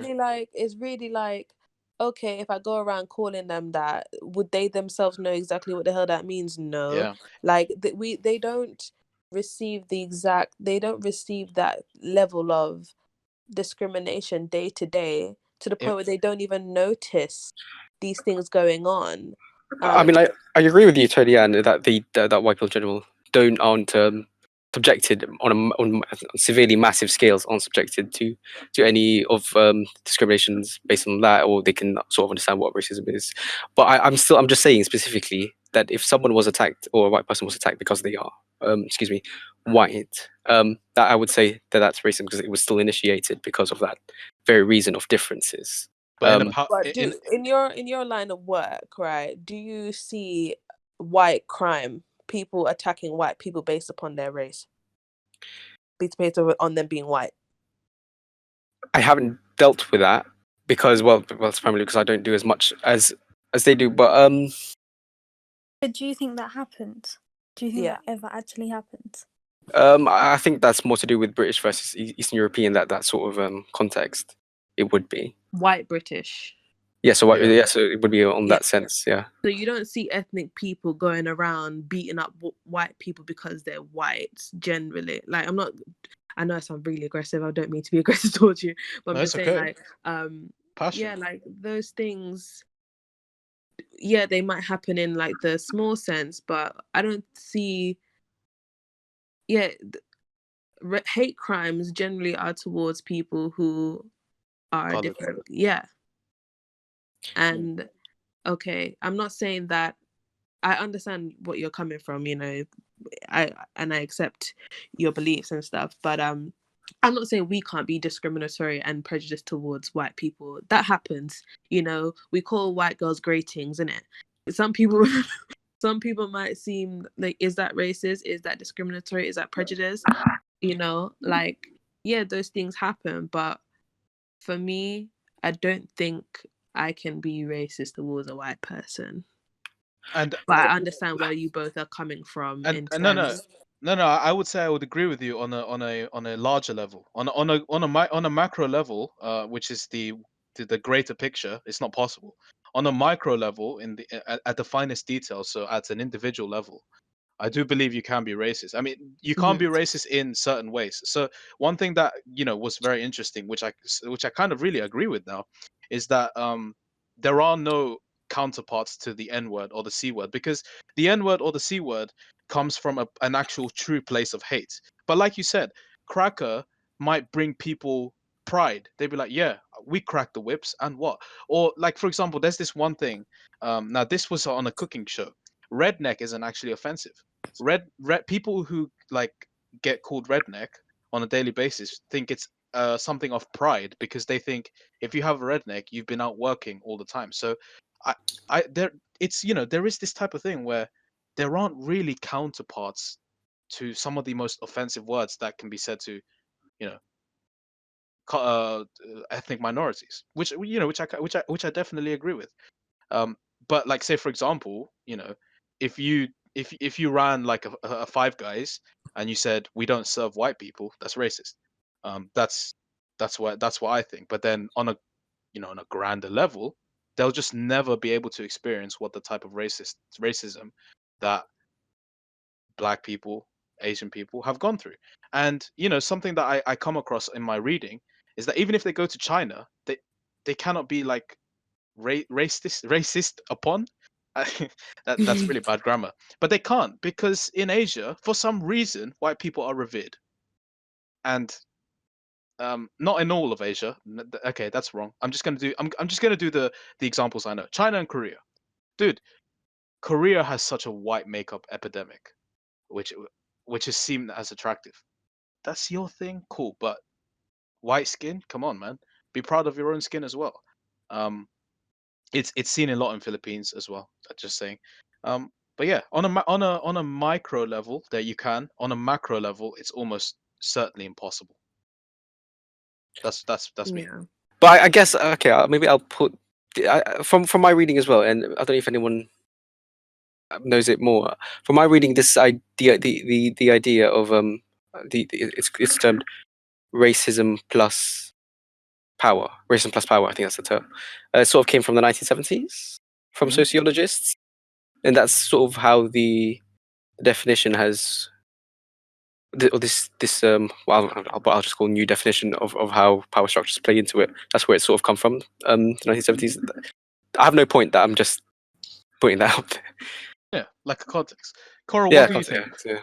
yeah. Can you be racist to white people? I think from listening to Tonyan's explanation and what she's been talking about, I actually am very more inclined to agree that you can't be racist to a white person now. At least that's what, from what I'm listening and what I'm understanding so far, it sort of makes sense. But I don't know. I still need to get into grips with it to really Yeah, understand. guys, it's fine. Mm. If you guys disagree with each other, it's fine. Like I'm gonna draw the line if we disagree with each other and we start like beefing. No one beefs here. No, this is an open Exactly. Exactly. conversation. We can no, I'm just laying down the law here. Like if we openly disagree with each other, like listeners, for example, listeners, what people need to understand is we are a group of friends, but we aren't all the same. And that's something that I love about all my friends. The fact that we can just talk about stuff like this. We can have varied views and we don't beef. I love it. I'm So not. anyone in here, feel like you can say whatever you want, and like nothing bad will happen to you. Anyway, that's just, I wasn't like necessarily attacking you, like Coral. I was just basically saying No, no, no. if there's anyone that believes that in here, just let me dispel that. Anyway, carry on. It was more a thing that I'm I could probably say that I'm getting a bit more educated, at least from different perspectives, and I'm understanding a bit more from it. And it never really occurred to me, at least. So I'm actually glad for this opportunity to be able to listen to you guys based on it. So I can only say thank you for that. Ah, Oh, and did save. you know? Go ahead. Did you know that like the word Caucasian, white people took that word? You know? From the Caucasus, right? Yeah. Like, how can you take a whole flipping people, Caucasus is like the The mountains. Turkish. the Yeah. mountains? Yeah. Did they really? Yeah, makes sense. We're out What here is the calling white focus? people Caucasian. That's not even their flipping word. I mean, Um, I what don't is even the know. focus, guys? I'm sorry, I don't know this. I don't know what we call them in other languages. I mean, in Tagalog, we just call them the Puti people, right? The Yeah. white people. Same in your language, isn't it? Yeah, Pute is white Malay as well. Oh, I'm- interesting. Okay. But I the mean, thing is, what I really find interesting is mostly when it comes to like those who are generally white and who are in Malaysia, we would call them mat sales. But the thing is, in direct translation, mat sales normally mean of like people of goodwill, and obviously not all white people is going to be of people of goodness in them, Yeah. which sort of strikes me as bizarre. Tadiana, I do want to say something which actually would probably help your point. Reading from my literature I read on Japan, how the Western perception of racism when that was introduced to Japan. Sorry, racism was introduced to Japan in the Western context, and that dominated their understanding of race. oh, I don't know about that one, bro. No. That. I don't know about that one, bro, because because I did Japanese literature in year one Okay. for my Go on. university. There was racism before that. Oh, like yeah, in yeah, it Japan, was, yeah. like between Okinawans and the North Islands. No, So but I I d- mean, like when they came, The that Caucasians. new definition sort of dominated the Yeah. Japanese oh understanding, okay, fine, yeah, sorry. and so it's changed. So what I'm saying is the Western definition of racism is still dominating in terms of what we perceive as race. Do you know, on a side point, Yeah. I don't know why the entire world places the Western opinion above head and shoulders of everything. It's just strange to me. I I have don't an know. interesting idea. To answer your question firstly, I think it's to do with history, imperialism, because of course they've come out on top in terms of economic development, that sort of stuff. So their opinion matters more. I say that in quotations, because they are still the West dominates all power structures. For I agree now. with that. Yeah, exactly. That's what I was For going to say. now. For now, because in 2050, the GDP percentages is going to shift massively in Asia's favor. Yeah. And Mm. we can see China already. It's called neocolonialism on Africa, Mhm. and so in my opinion, and we can see how populations are declining across. Well, they will be declining in the West. So if you look at things through centuries as well, more than just decades, Asia will come up on top. And I was looking at the projections for Africa, and actually, Africa, it doesn't look like they're going to reach the same level as Asia, unfortunately. So I feel No, like of course they're not. yeah, Yeah, so I that's mean, something. So I feel like Asia will come up on top for a very long time after a century or two. Africa will never come on top, and They can't. it's simply not because of themselves, but it's because of the puppets that run Africa. But Actually, that I think it's both. I think it's both because, um, yeah, we can all say Africa is full of rich resources and stuff like Mm. that. But in regards to like structurally post-colonial and pre-colonial times and stuff like that, um, literally Africa was drained of all its resources, and then they left. And then left people who didn't know how to manage and rule a country. So it left those people dependent on foreign Western, aid. yeah. Yeah. So now you have that, and now you have corrupt systems within these African countries where they benefit off the foreign aid and what they get, and literally leave their people out to starve. That's why there's so many disparities and issues within some of the African countries and wars and everything that's going on because these leaders are corrupt within themselves. So of course they're not going to get any better when you've got corrupt leaders, and also with Western society draining your pockets. So Yeah, yeah. actually, yeah, no, actually, you know what? That actually makes sense. I'm kind of disappointed in myself because I'm often someone who says we have to take responsibility. Yes, you know, largely it is to do with the corruption in Africa. But honestly, my root cause would always be the puppets who run Africa. And you mentioned foreign aid, and foreign aid is an insane thing. I'm actually so disappointed in school as well that they didn't expand on this. But we were taught in school that countries, especially the ones in Africa and some in Asia, they are purposefully kept in a cycle of foreign aid so that they ask for more and that their interest goes up so that they will always be in a constant state of repaying debts to foreign organizations.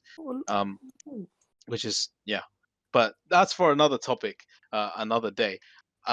We've sort of run over. I just kind of want to end on one thing, and it's sort of a question that Tony Ann already answered. So if she wants to answer it again, that's cool.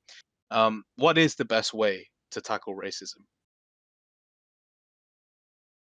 Education. Did you say patience? I said education. Oh, I had patience as well. Sorry. I had patience. I was like, we're gonna wait for that. It's gonna be a long time waiting. It's gonna be a long time. What specifically about education? I mean, like you benefited off a United Kingdom education. If so, I Okay, mean, I don't know if you've been into Dutch, but if you could speak on the UK education, what specifically would you like to see change so that racism is I think tackled more? especially history lessons just really, really need a change, and geography lessons, I'd say. I think in terms of history, like we need to cut this nonsense about King Henry VIII and his 6 wives. We need to cut this nonsense about, I mean, stuff like World War II and stuff. Yeah, okay, that's the history of this country, so fair enough. But some more stuff like about colonialism, about like how the world is connected and all the historical events that have happened Mm. involving like Asia and Africa and all the other places with Britain, like something a bit more that's going to be like, oh, accepting basically. The ugly Um, truth needs to be told. yeah, It like the needs to be bad told. stuff needs to be told for us to learn from it. You can't just hide from it and then expect us to, I don't know, just be all good. Do you know what's funny? You say Henry VIII should just be stopped being taught. Do you know why it's actually taught? Henry VIII and the Tudor period in general is a moment of British nationalism. It's I heard that. a pride moment, and the reason it's a pride moment is because it's Henry VIII and the Tudor period is the official point where Henry was like, I ain't doing anything the Pope is telling me to do. I'm gonna Oh, yeah. be me. So he created the Church of England, which is the starting point of what our modern United Kingdom is. It's a point of glory basically, and it's the opposite of teaching colonialism. I So, definitely agree. Colonialism should be taught, and from very TikTok, wasn't it? uglily as well. No, I read it. I read it Oh, ages I ago. got it from TikTok. It's um See, TikTok is teaching us more about stuff then. yeah. Coral, how do you feel racism should be tackled? I believe that. Do you know where they say that history is written by the victors? I think Churchill said that, didn't he? Yeah. Mm. And I feel as Napoleon. if I feel as if that in education itself, that the point of view where you have to be impartial, where you have to at least understand both sides, at least whether someone was a victim or someone was the one causing the pain or whatever the hell is going on.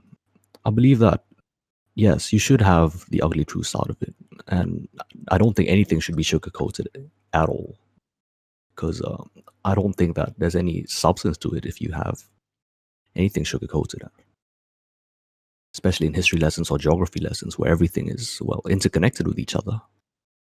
And I think that in order for society or social standards of the human race to actually progress, that we all should be made aware of anything or everything that's happened, and it should be widely available. Any niche subjects about either Henry VIII or I don't know. I'm not that familiar with British history itself, but I'm not saying that it should be taken out or it should be left in. But I believe the opportunity to learn should be at least be made prevalent to all, and it should not just because of shame in history or shame of what you've done before should never be taken as okay. We're not saying that because we're not going to say this particular thing happened because we're ashamed of it. No, just keep it real, you know. Yeah. Alex, how do you think racism I should be would, tackled? I'd say everything should be left to the individual countries because each country has its own context. So, UK, it's with Indians and black people as well. And the US, it's more with Hispanics and black people and natives. Cyprus, it's between Turkish and Greeks, and so on. So I think my answer is always going to be around context. With around these things. But yes, education contextualized would be how I'd say is how to approach this. I was thinking though, because I'm sure you guys have seen this as well. What's his name? Morgan Freeman said, "Just stop talking about it."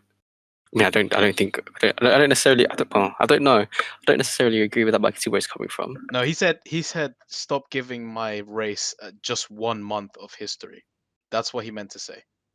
He basically said stop talking about Black History Month because it's so dumb that Black history only gets 1 month when it should get the same treatment that all other history gets. It's American history, he said. Yeah, with American history, because he then goes to challenge the Jewish man. He says, "You're Jew. Do you have a Jewish History Month?" And he's like, "No." "Would you like one?" "No." "So why would you think Black people would want one?"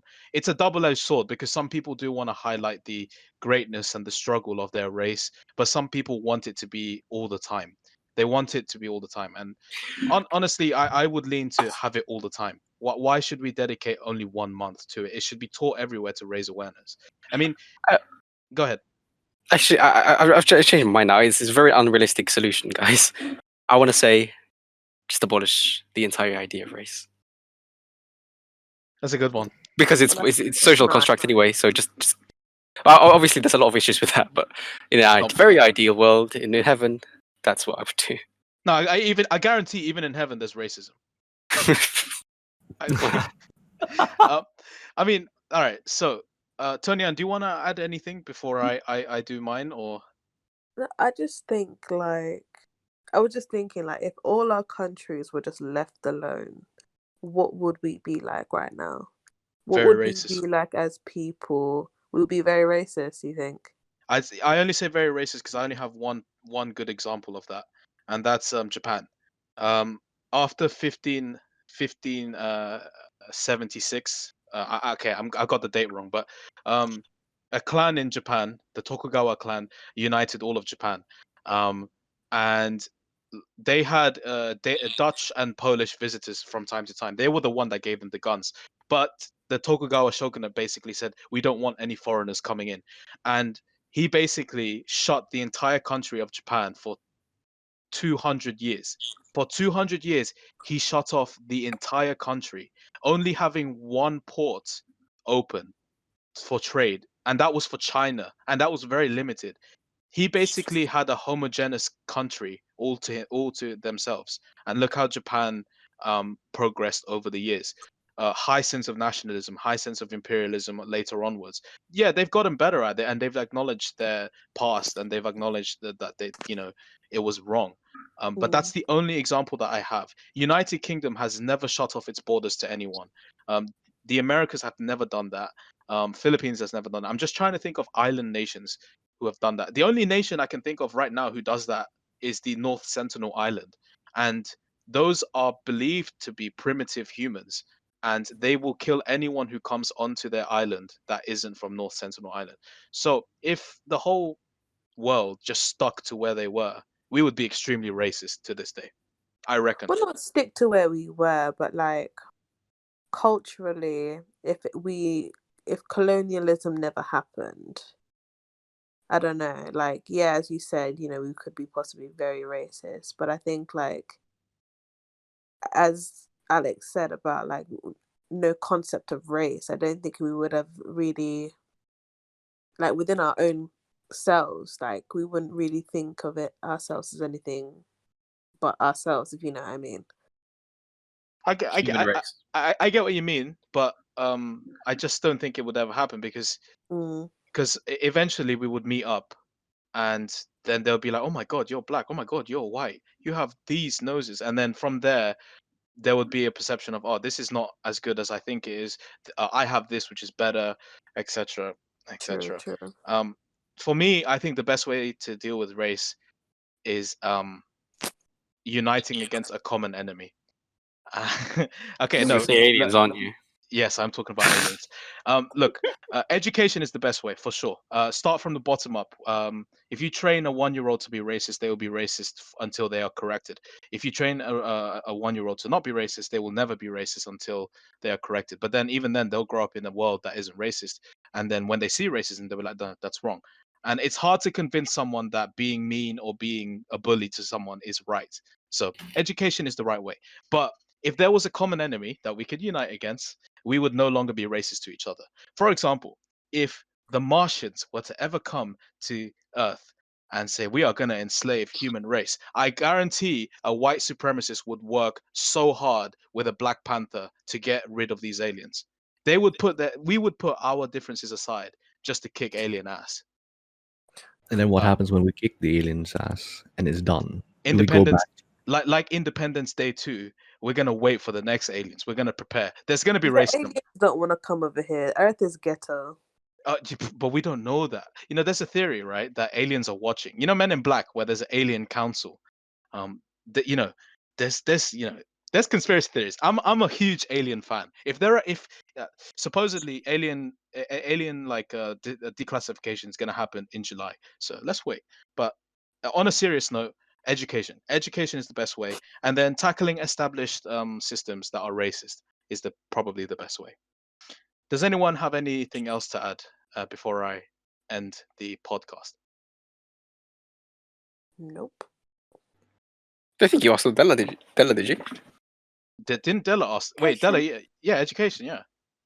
Oh, yeah. And went more specifically into history and geography lessons.